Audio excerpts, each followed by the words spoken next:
Vamos abrir a palavra de Deus, Malaquias, como eu já disse. Encontraram, é o último livro do Antigo Testamento. Malaquias, profeta Malaquias. Muito fácil de encontrar. O último livro do Antigo Testamento. Todos acharam? Amém? Diz assim a palavra de Deus: sentença pronunciada pelo Senhor contra Israel por intermédio de Malaquias. Eu vos tenho amado, diz o Senhor, mas vós dizeis: em que nos tem amado? Não foi Esaú irmão de Jacó? Disse o Senhor. Todavia amei a Jacó, porém aborreci a Esaú. E fiz dos seus montes uma assolação, e dei a sua herança aos chacais do deserto. Se Edom diz: fomos destruídos, porém tornaremos a edificar as ruínas, então diz o Senhor dos Exércitos: eles edificarão, mas eu destruirei. E Edom será chamado terra de perversidade e povo contra quem o Senhor está irado para sempre. Os vossos olhos o verão, e vós direis: grande é o Senhor, também fora dos limites de Israel. O filho honra o pai, e o servo a seu senhor. Se eu sou o pai, onde está a minha honra? Se eu sou o Senhor, onde está o respeito para comigo? Diz o Senhor dos Exércitos a vós outros, ó sacerdotes que desprezais o meu nome. Vós dizeis: em que desprezamos nós o teu nome? Ofereceis sobre o meu altar pão imundo e ainda perguntais: em que havemos profanado? Nisto que pensais, a mesa do Senhor é desprezível. Quando trazeis animal cego para o sacrificardes, não é isso mal? Quando trazeis o coxo ou o enfermo, não é isso mal? Ora, apresenta o teu governador. Acaso terá ele agrado de ti, te será favorável? Diz o Senhor dos Exércitos. Agora, pois, suplicai o favor de Deus, que nos conceda a sua graça. Mas com tais ofertas nas vossas mãos, aceitará ele a vossa pessoa, diz o Senhor dos Exércitos. Tomara houvesse entre vós quem feche as portas para que não acendesseis debalde o fogo do meu altar. Eu não tenho prazer em vós, diz o Senhor dos Exércitos, nem aceitarei da vossa mão a oferta. Mas desde o nascente do sol até o poente, é grande entre as nações o meu nome. E em todo lugar lhe é queimado incenso e trazidas ofertas puras, porque o meu nome é grande entre as nações, diz o Senhor dos Exércitos. Mas vós o profanais, quando dizeis: a mesa do Senhor é imunda, e o que nela se oferece, isto é, a sua comida, é desprezível.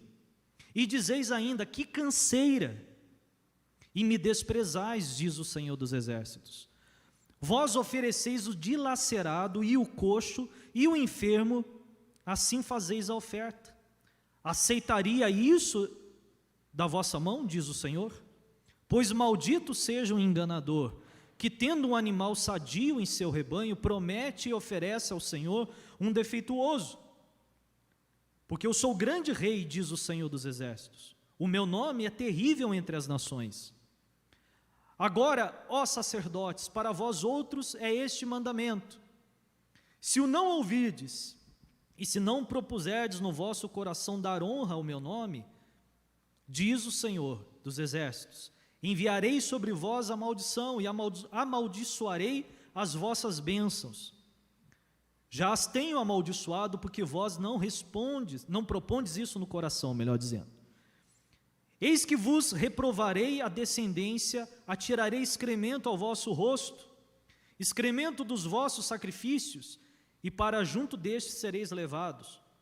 Então sabereis que eu vos enviei este mandamento para que a minha aliança continue com Levi, diz o Senhor dos Exércitos. Minha aliança com ele foi de vida e de paz. Ambas lhe dei eu para que me temesse. Com efeito, ele me temeu e tremeu por causa do meu nome. A verdadeira instrução esteve na sua boca, e a injustiça não se achou nos seus lábios. Andou comigo em paz e em retidão, e da iniquidade apartou a muitos, porque os lábios do sacerdote devem guardar o conhecimento, e da sua boca devem os homens procurar instrução, porque ele é mensageiro do Senhor dos Exércitos.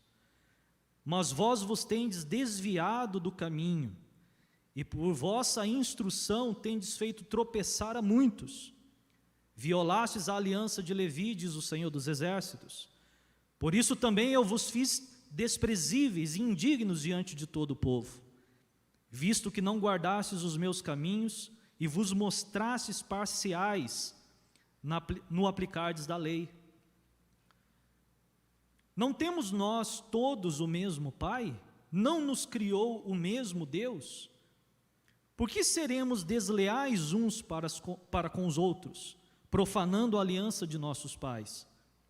Judá tem sido desleal e abominação se tem cometido em Israel e em Jerusalém, porque Judá profanou o santuário do Senhor, o qual ele ama, e se casou com a adoradora de deuses estranhos. O Senhor eliminará das tendas de Jacó o homem que fizer tal, seja quem for, e o que apresenta ofertas ao Senhor dos Exércitos. Ainda fazeis isto: cobris o altar do Senhor de lágrimas, de choro e de gemidos, de sorte que ele já não olha para a oferta, nem aceita com prazer da vossa mão. E perguntais: por quê? Porque o Senhor foi testemunha da aliança entre ti e a mulher da tua mocidade, com a qual tu foste desleal, sendo ela a tua companheira e a mulher da tua aliança. Não fez o Senhor mesmo que havendo nele um pouco de espírito? E por que somente um? Ele buscava a descendência que prometera. Portanto, cuidai de vós mesmos, e ninguém seja infiel para com a mulher da sua mocidade. Porque o Senhor Deus de Israel diz que odeia o repúdio, e também aquele que cobre de violência as suas vestes, diz o Senhor dos Exércitos. Portanto, cuidai de vós mesmos e não sejais infiéis. Enfadais o Senhor com vossas palavras e ainda dizeis: em que o enfadamos? Nisto que pensais: qualquer que faz o mal passa por bom aos olhos do Senhor, e desses é que ele se agrada. Ou, onde está o Deus do juízo? Eis que eu envio o meu mensageiro, que preparará o caminho diante de mim.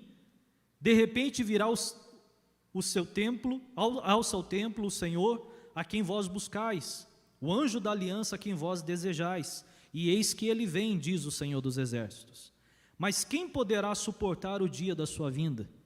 E quem poderá subsistir quando ele aparecer? Porque ele é como o fogo do ourives e como a potassa dos lavandeiros. Assentar-se-á como derretedor e purificador de prata. Purificará os filhos de Levi e os refinará como ouro e como prata. Eles trarão ao Senhor justas ofertas. Então a oferta de Judá e de Jerusalém será agradável ao Senhor, como nos dias antigos e como nos primeiros anos.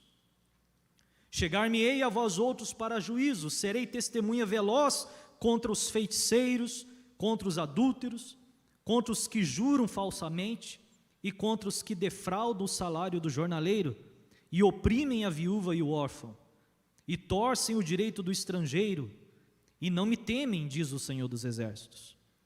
Porque eu, Senhor, não mudo. Por isso vós, ó filhos de Jacó, não sois consumidos.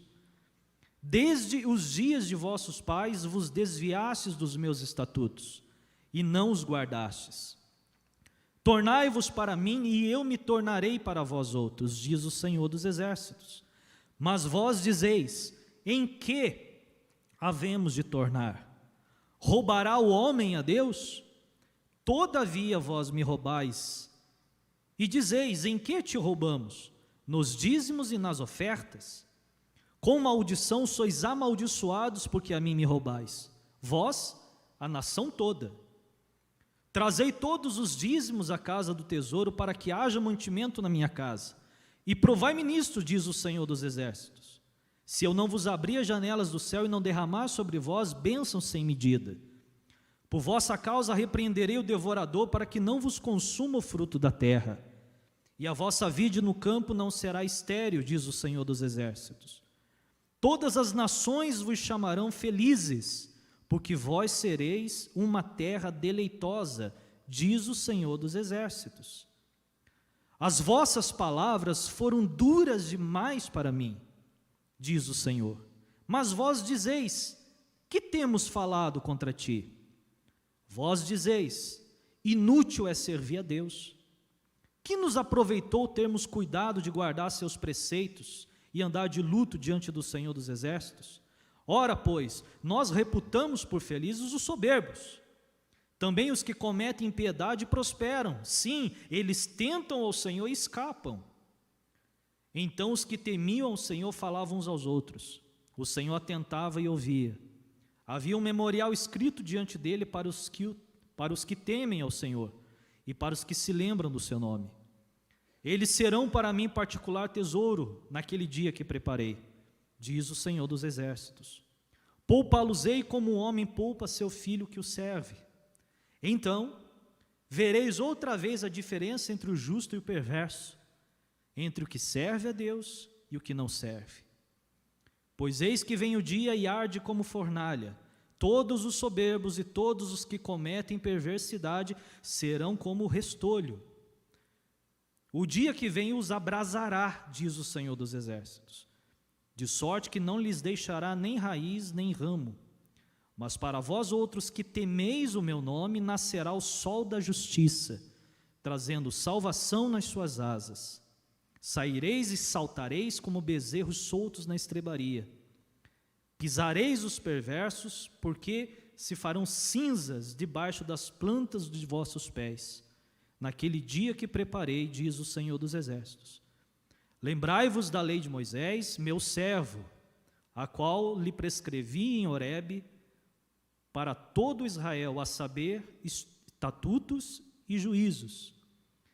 Eis que eu vos enviarei o profeta Elias, antes que venha o grande e terrível dia do Senhor. Ele converterá o coração dos pais aos filhos e o coração dos filhos a seus pais, para que eu não venha e fira a terra com maldição. Oremos. Pai, obrigado pela Tua palavra, obrigado pelo profeta Malaquias, obrigado pela exposição deste livro.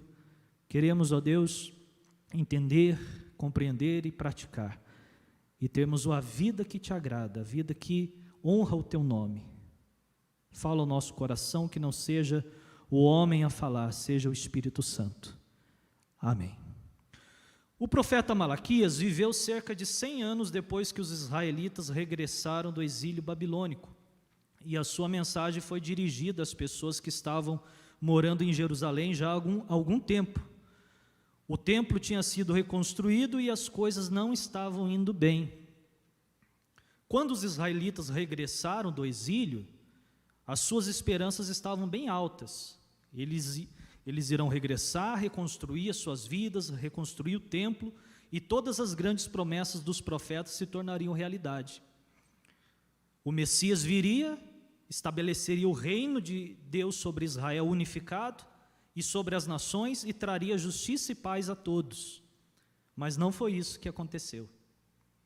Os israelitas que repovoaram a cidade foram tão infiéis a Deus quanto os seus ancestrais, e isto resultou em pobreza e injustiça. E sendo assim, aqui em Malaquias descobrimos o quão corrupto essa nova geração tinha se tornado. O livro foi escrito como uma série de disputas, e a maioria das sessões começam com Deus dizendo algo, fazendo uma reivindicação ou uma afirmação. Israel discordará ou questionará a declaração de Deus, e Deus responderá e oferecerá a última palavra. Isso aconteceu 6 vezes. A gente lê o livro de Malaquias e vê que popularmente falando, é um bate-boca. O povo estava tão afastado de Deus, o povo estava tão pecaminoso, distante das coisas de Deus, que Deus falava uma coisa e eles falavam outra, rebatendo, sendo rudes com Deus. O livro começa dizendo que Deus ama aquele povo, e o povo responde: mas tem nos amado como? Que amor é esse? Isso nos mostra o quanto que a pessoa pode se distanciar de Deus, a ponto de não discernir mais o amor de Deus na sua vida, não enxergar mais o que Deus tem feito. Compreende? O povo estava numa situação que não deveria estar, pois eles tinham saído da escravidão novamente. O exílio babilônico foi um lugar que fez o povo de Israel sofrer muito. E Deus livrou novamente o povo de Israel do sofrimento, mas as pessoas não mudaram.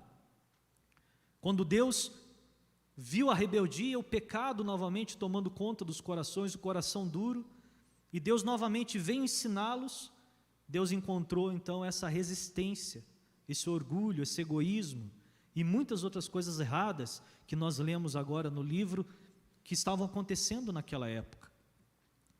E por 6 vezes eles bateram boca com Deus. Podemos dizer assim que é um bate-boca. Nas primeiras 3 disputas, Deus expõe a corrupção de Israel e nas últimas 3 ele confronta a sua corrupção. E a impressão geral que você tem desses argumentos e disputas é que o exílio fundamentalmente não mudou nada nas pessoas. Os corações de Israel são tão duros quanto sempre. A primeira disputa começa quando Deus diz que ele ainda ama seu povo da aliança, apesar de seus fracassos. Israel contesta a Deus rudemente, dizendo como ele graciosamente, como ele tem nos amado, né? E assim Deus os lembra como ele graciosamente escolheu a família de Jacó, que era o seu ancestral, para se tornar o portador das promessas da aliança de Deus, em vez de ter escolhido o irmão Esaú. Toda a descendência de Esaú, que Deus não escolheu, pereceu. Deus lembra ao povo de Israel, quando o povo questiona, o que Deus tem feito que demonstra esse amor por nós? Deus faz eles lembrar, olha, graciosamente lá atrás eu escolhi vocês, para um povo exclusivo meu. Embora Deus é Deus de toda a terra, Deus é Deus de todo o universo, não há lugar que Deus não esteja, que Ele não governa, Ele governa tudo. Mas Deus escolheu inicialmente de forma especial, para tratar de forma especial o povo de Israel. Só que as pessoas esqueceram disso. Compreende a ingratidão? Compreende como o coração deles estava duro? Embora Deus tenha demonstrado tanta graça, tantos livramentos, tantos milagres, o coração continuava o mesmo. O coração continuava o mesmo. Na segunda disputa, expõe um problema com o segundo templo construído em Jerusalém. Quando eles saem da Babilônia, quando eles repovoam a sua cidade, a sua terra natal, felizes, cheios de esperança, reconstrói o templo de Salomão, que havia sido destruído, era para tudo correr bem, era para ser uma nova vida, mas não foi assim que aconteceu. Eles constroem o templo, eles repovoam Jerusalém, mas eles começam a praticar diante de Deus tudo errado. Os sacrifícios eram praticados errados, eram oferecidas ofertas imundas a Deus, o culto naquele templo não estava sendo respeitado, a vida social, a vida conjugal, a família, nada estava seguindo os preceitos de Deus. Nós vemos que Deus repreende o fato deles se casarem com outras mulheres fora do povo de Israel. Ao invés de se casarem com israelitas, como Deus havia ordenado, eles se casam com mulheres idólatras. Dentro de casa eles adoram a outros deuses, deuses dessas mulheres, que trazem a cultura de adorar outros deuses, e os homens israelitas adoram esses deuses. Outro pecado, que eles dão divórcio por qualquer motivo, toda hora divórcio, toda hora separação, toda hora aquilo que desagrada a Deus. E quando Deus vem questioná-los, eles tratam Deus como se eles estivessem certo. Amados, nós estamos diante do último livro que encerra todo o Antigo Testamento, que resume a Torá, que são os 5 livros de Moisés, toda a lei, todos os profetas. Deus encerra a antiga aliança aqui em Malaquias. E nós percebemos que ela encerra de uma maneira bem pesada, bem triste. E Deus, com sua misericórdia, ainda fazendo promessas de vir pessoalmente ao mundo, de morrer na cruz por nós, de fazer uma nova aliança agora um pouco diferente, não mais exclusivamente só com Israel, mas com todo aquele que crê, com todo aquele que o aceita, com todo aquele que crê.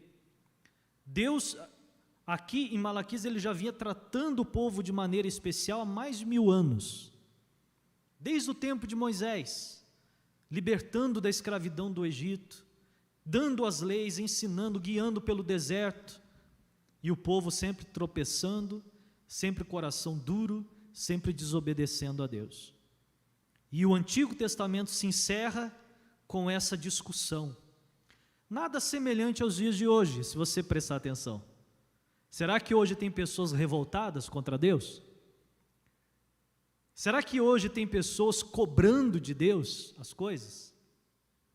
Não sei você, mas eu escuto muito por aí esse ensinamento. Você tem que cobrar de Deus, você tem que se revoltar contra Deus, você não pode aceitar servir um Deus tão grande e viver uma vida tão pequena. Mas eu pergunto aos amados, que é a pergunta de Deus: quem é que faz a cobrança? Somos nós? Ou é Deus? Pense se hoje não está sendo bem parecido com a época de Malaquias. Nós vivemos numa época como eles viveram há mais de 2000 anos, 2400 anos atrás, mais ou menos. Uma época de valores invertidos, inversão de valores. Não é mais Deus que vem me cobrar uma boa oferta, uma boa vida, uma boa conduta, sou eu que cobro Deus. Inverteu o valor. As pessoas estão se comportando assim. Não sou mais eu que me curvo perante Deus, eu quero que Deus se curve perante a minha vontade. Eu determino e tem que acontecer. Eu creio e Deus tem que honrar. As pessoas estavam revoltadas porque aquelas que eram más, soberbas, pecadoras, estavam prosperando e eles falavam: ora, Deus não faz nada. O mal prospera, as pessoas que nem servem a Deus prosperam, e nós que estamos aqui e somos povo de Deus, não acontece nada, Deus não faz justiça, Deus não julga essas pessoas más. O povo questionando a Deus o tempo todo, querendo dizer que Deus estava faltando, que Deus estava errando. É muito sério isso aqui, porque após Malaquias, e Deus fazer a promessa que viria pessoalmente ao mundo, antes enviaria o profeta, que viria como Elias, que foi João Batista, prepararia o caminho, mas isso levou 400 anos para acontecer. Entre Malaquias e o Novo Testamento foram 400 anos. 400 anos que Deus não mandou mais nenhum profeta, e na época Deus falava através de profetas. Hoje nós temos a Bíblia, hoje Deus fala através da Bíblia, a Bíblia está pronta, mas na época não estava. Israel era acostumado a ter profetas. Toda vez que Israel se desviava do caminho, Deus mandava um profeta, ele pregava a palavra de Deus que Deus mandava, o povo se convertia, as coisas mudavam, havia libertação, havia prosperidade, havia salvamento. Depois eles se desviavam de novo, Deus enviava outro profeta. Se você for lendo o Antigo Testamento, você só vê isso. O povo tropeça, peca, Deus tem misericórdia, vai e salva. Mas eles ficaram 400 anos sem um profeta. Sabe o que isso quer dizer? Um silêncio de Deus. Um silêncio de Deus para com esse povo especial, que ele tratou de forma especial, e que não reconheceu isso. Porque Deus não ficou em silêncio na história, Deus preparou todo o caminho nesses 400 anos para a chegada do Senhor Jesus, para a nossa salvação, para que hoje não só o povo de Israel, todo aquele que crê seja salvo, todo aquele que segue e crê a Deus tenha direito de ser especial para Deus. Mas pense novamente comigo, 400 anos de silêncio. E para aqueles que não creem em Jesus, já são 2.400 anos de silêncio.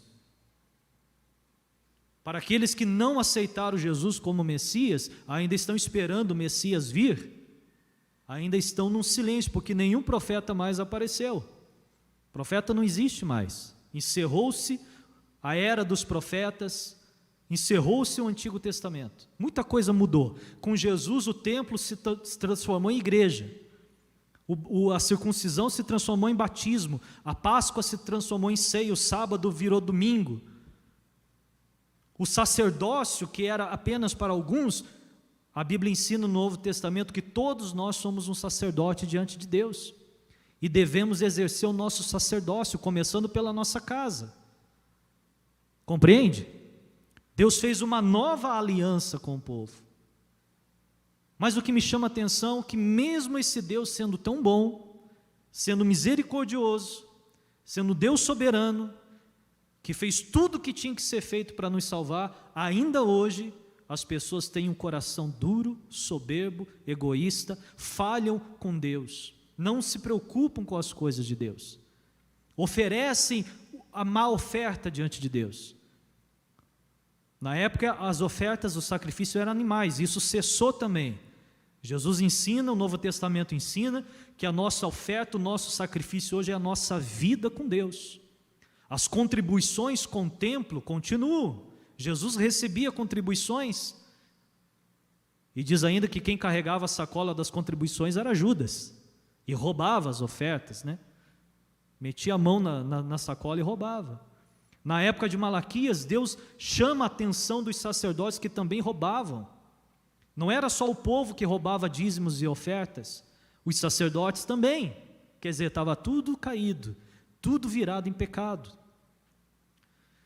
Se eu quero ter de Deus a sua benevolência, benefício, salvação, eu tenho que entender que eu preciso mudar, que eu preciso seguir a sua palavra.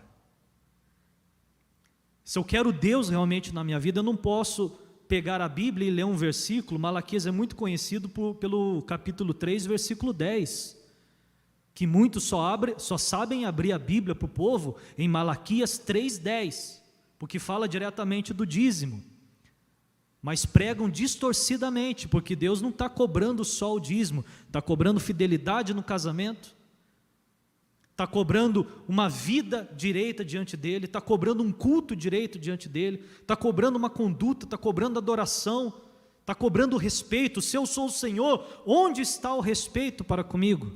Não lemos isso? Vamos voltar? Capítulo 2, versículo 10.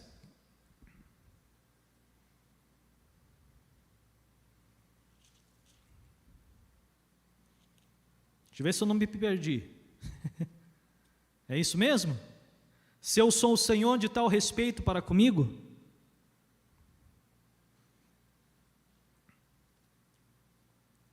As pessoas têm faltado com respeito a Deus. Vamos ler o capítulo 2, voltando. Agora, ó sacerdotes, para vós outros é este o mandamento: se não ouvirdes, se não propuserdes no vosso coração dar honra ao meu nome, diz o Senhor dos Exércitos, enviarei sobre vós a maldição, amaldiçoarei as vossas bênçãos. Veja que palavra forte.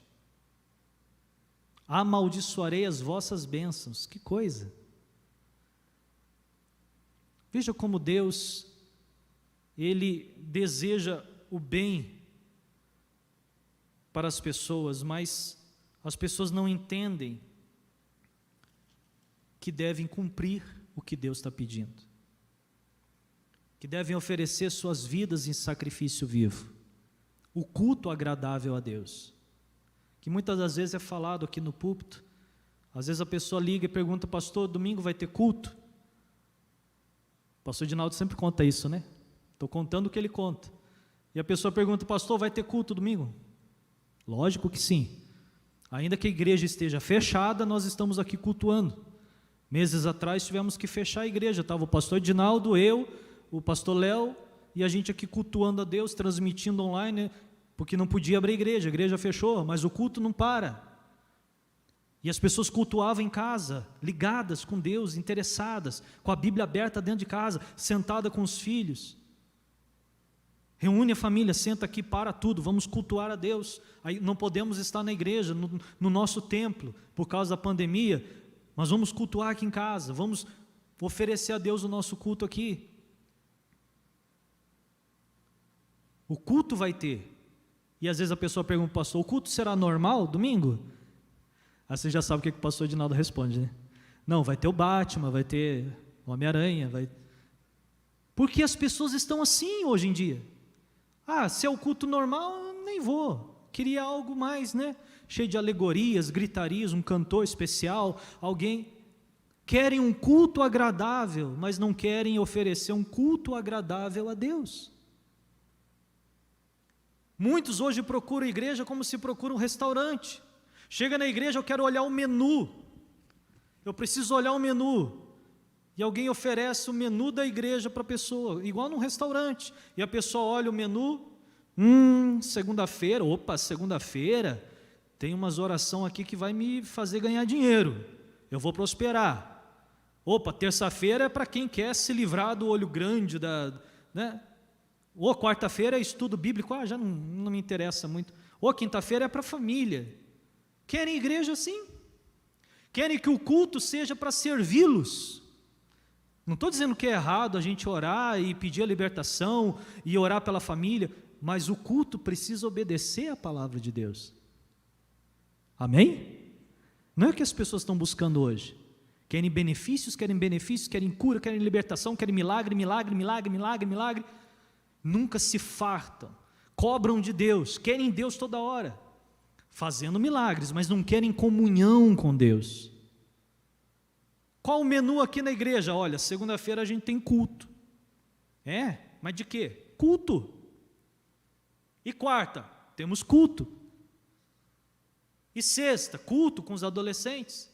E sábado, culto com o My Family e com os jovens. E domingo, 2 cultos, 10 da manhã e 19 horas. Mas o que vai ter no culto? Ora, vai ter o culto. Não, eu vou para outra igreja que tem algo mais forte. Vai. Cobre bastante de Deus, mas cobra mesmo. Se revolta contra Deus. Mas se revolta, se é para se revoltar, se revolte mesmo. Reclama, bate boca com Deus. Depois não reclame do silêncio de Deus na sua vida. Sei que os amados aqui não é o caso, mas eu estou pregando ao vivo pela internet e de repente alguma pessoa está precisando ouvir isso. Porque está acostumada com essa teologia de cobrar as coisas de Deus, de se revoltar. Porque Deus não me deu um carro, o outro tem carro, eu não tenho. Anda a pé em nome de Jesus. Não, o carro que eu tenho eu não aceito, é carro velho, é uma areia. Amém, Deus me deu. Não o carro, me deu condição de dirigir esse carro. Eu tenho braços, tenho pernas. Estava entubado em julho com Covid, hoje estou aqui pregando para a igreja. Glória a Deus. 90% do meu pulmão tomado. Estou aqui pela glória de Deus. Isso me fez lembrar uma visita que eu fiz há muitos anos atrás. O Espírito Santo me fez lembrar agora. Deixa eu contar rapidinho para vocês.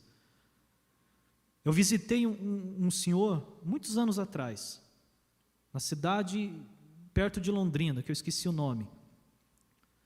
Cidadezinha pequena. Ele, fazendeiro, fui na fazenda passar um sábado com ele. Não lembro se é sábado ou quinta-feira. Almoçar com ele, uma pessoa muito simpática, muito querida. Que Deus abençoe a família dele neste momento. E conversando com ele, ele disse, eu lembro que eu falei, na época eu era pastor neopentecostal, eu era pastor da Igreja Universal na época. E ele falou assim para mim, pastor, melhor dizendo, eu tinha falado para ele que bênção essa fazenda, né, senhor, coisa linda. Deus te abençoou muito, poxa, é tão lindo. E ele falou assim para mim, pastor, bênção eu poder passear pela minha fazenda.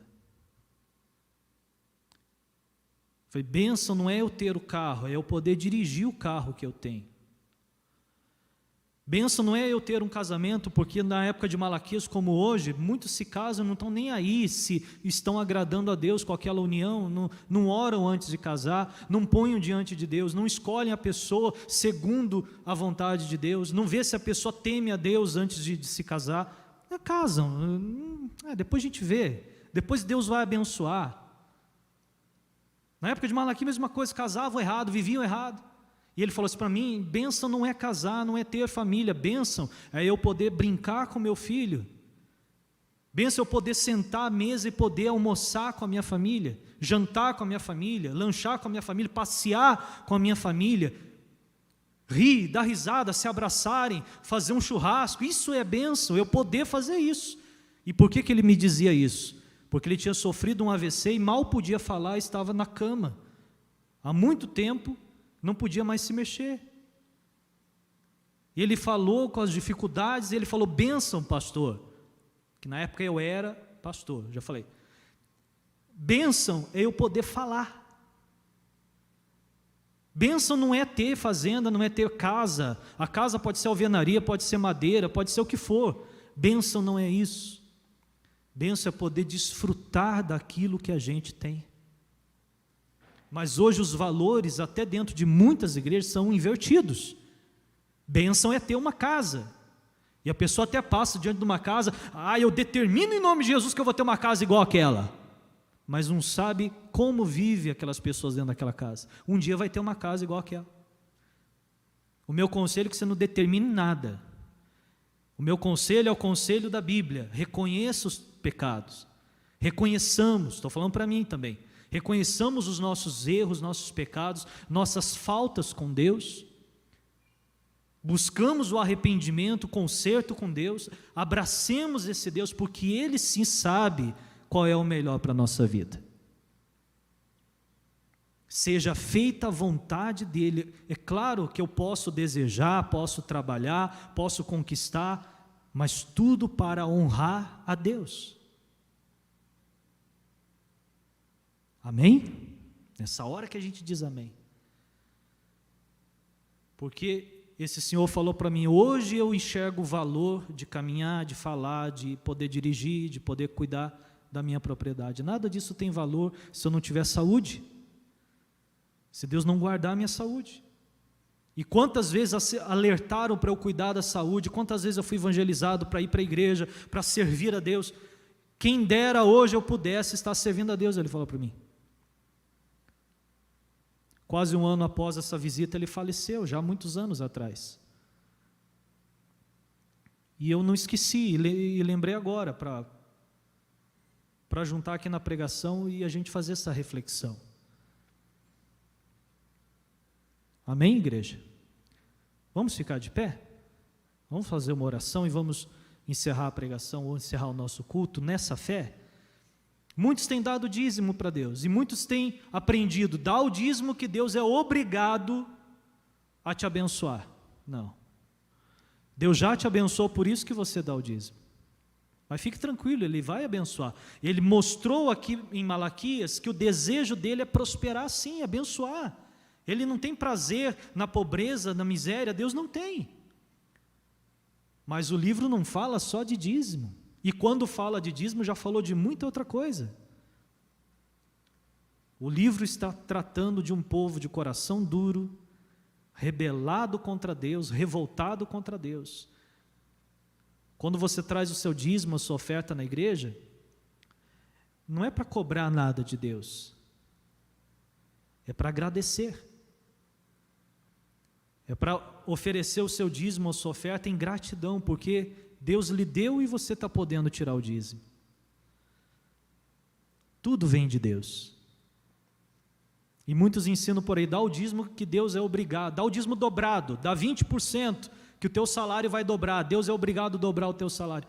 Esquece isso aí. Não estou falando para os amados, que eu sei que os amados não creem assim, conhecem a Bíblia. Estou falando para quem me assiste. E falo para pastores que estão ensinando isso, que me assistem agora: se convertam. Fecha essa igreja ou reforma essa igreja. Para de pregar mentira para o povo. Leia o livro inteiro de Malaquias. Lemos o livro inteiro aqui na igreja.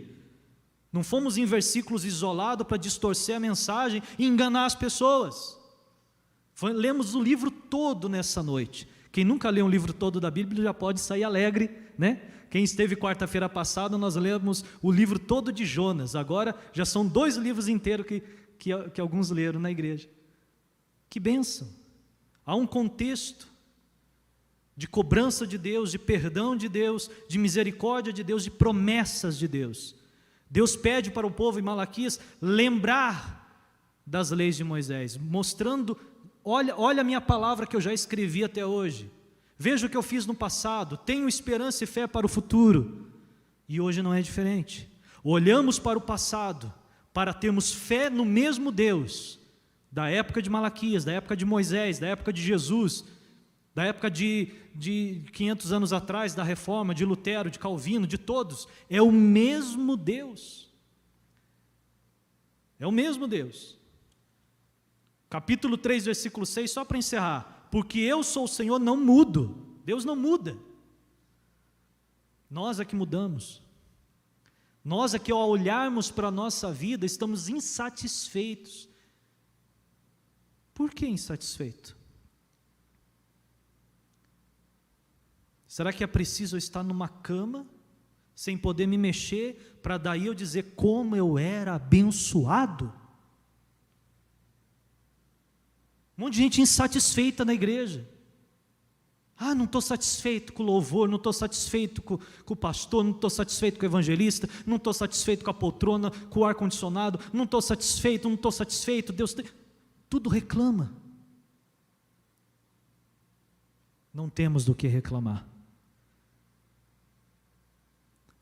E quando a gente é grato, a gente se conserta com Deus, conserta o nosso coração, aquieta o nosso coração.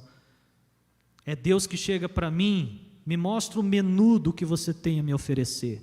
Não sou eu que chego para Deus, o que o Senhor tem a me oferecer? Não, é Deus que vem, me mostra a tua oferta. Vamos lá, prestação de contas agora. Deixa eu ver o que você tem para me oferecer. E eu abro a minha vida, meu Deus do céu, é melhor fechar. Senhor, eu reclamo tanto, me revolto tanto, mas eu não tenho nada para te oferecer. Imagina o pai que dá R$1.000 para o filho tira R$100, 10%, entrega para o pai e fala, olha lá, hein, só tem que me abençoar. Não faz sentido. Foi o pai que deu os R$1.000. Eu devolvi em gratidão os R$100 para a obra, os 10% para a obra. Eu devolvi a vida que Deus me deu em serviço, de coração, com alegria, sabendo que esse Deus é bondoso, é misericordioso, sabendo que esse Deus me salva. Posso morrer agora, o mundo acabar agora, estamos salvos. Eu fico pensando como vai ser essas pessoas que não se entregam à Bíblia, que não olham para a Bíblia, que ficam atrás de oba-oba, que ficam atrás de pregações erradas. Quando elas morrerem, o que elas vão falar para Deus? Já dizia a história que um desses aí morreu, quando chegou no inferno, falou, não aceito o inferno, eu determino que aqui é o céu. E não teve jeito. Não, meu amigo, não é assim que funciona. Voltemos para a palavra. Amém?